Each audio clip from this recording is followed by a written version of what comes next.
Алимханулы отреагировал на первый бой сбежавшего от него чемпиона мира в новом весе.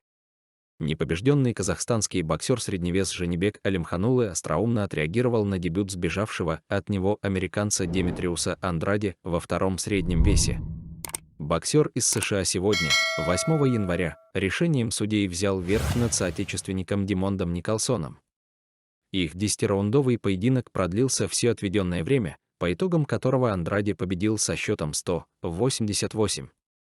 Это стало неожиданностью для многих экспертов и любителей бокса. Теперь я скажу. Этот парень не сможет донести мои сумки в спортзал. С иронией написал Алимханулы в Твиттер. Ранее Андраде объяснил свой отказ от боя с казахстанцем таким образом: да завязывайте. Он даже мою сумку в спортзал не дотащит. О чем вы говорите? Я не хочу тратить свое время, при этом не получая за него должного вознаграждения. А мое время стоит денег.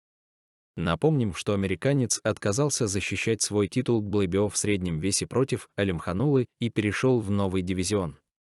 В итоге пояс перешел к казахстанцу, который его успешно защитил в ноябре, победив британца Дензела Бентли.